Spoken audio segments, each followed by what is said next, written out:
आज मैं जो आपको कहानी सुनाने वाला हूँ वह एक पौराणिक कहानी है। इस कहानी का नाम है आशीर्वाद या श्राप। तो चलिए अब कहानी प्रारंभ करते हैं। स्वर्ग में भ्रमण कर रहे नारद जी यह देखकर बड़े हैरान थे कि धरती पर वह लोग बहुत खुश हैं जो धन के पीछे भागते हैं और वो लोग बड़े दुखी हैं जो भगवान की भक्ति में रहते हैं।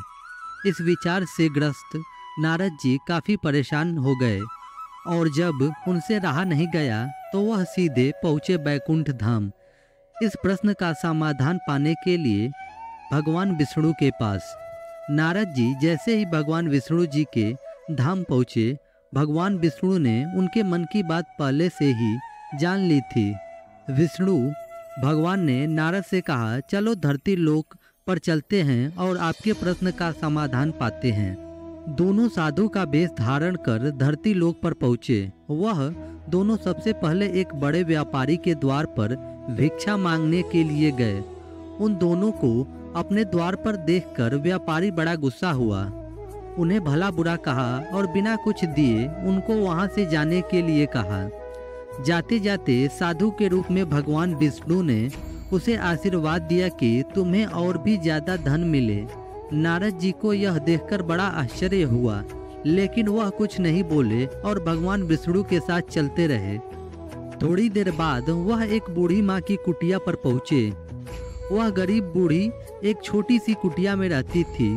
उसके यहाँ जाकर जब दोनों साधुओं ने भिक्षा मांगी तो बूढ़ी माँ बोली, मेरे पास आप लोगों को देने के लिए ज़्यादा कुछ नहीं है, लेकिन हाँ मेरे पास एक गाय है जो दूध देती है। अगर आप चाहो तो मैं उस गाय का दूध दोह कर लाती हूँ। आप दोनों के लिए उसे पीकर अपनी भूख शांत कर सकते हैं। साधुओं के हाँ कहने पर बूढ़ी माँ ने दोनों के लिए दूध का इंतजाम कर दिया। खुश होकर साधु के भेष में विष्णु भगवान ने जब बूढ़ी से कहा कि बताओ तुम्हें क्या चाहिए, तो बूढ़ी माँ ने कहा कि मुझे कुछ भी नहीं चाहिए, बस आप आशीर्वाद दीजिए, मेरे लिए इतना ही काफ़ी है। आशीर्वाद देकर दोनों साधु वहाँ से जाने लगे। तब जाते जाते विष्णु भगवान ने बूढ़ी माँ से कहा कि तुम्हारी गाय कुछ दिनों में ही मरने वाली है। वहाँ से थोड़ा आगे जाने पर नारद जी बड़े परेशान हो गए और विष्णु भगवान से बोले, यह कैसा न्याय है भगवान आपका। जिस व्यापारी ने हमारा इतना अपमान किया, हमें गाली दी, अपने उसे ज़्यादा धन पाने का आशीर्वाद दिया, और उस बूढ़ी माँ को जिसने हमारी इतनी सेवा की, हमारे लिए दूध की व्यवस्था की, उसे आप कहते हैं कि आपकी गाय जो कि उसके जीवन की आखिरी सहारा है वो अभी मर जाएगी, ऐसा क्यों? नारद जी के सवालों को शांत करने के लिए भगवान जी ने चेहरे पर मुस्कान के साथ कहा, मैंने उस व्यापारी को जो आशीर्वाद दिया, दरअसल वह उसके लिए श्राप था।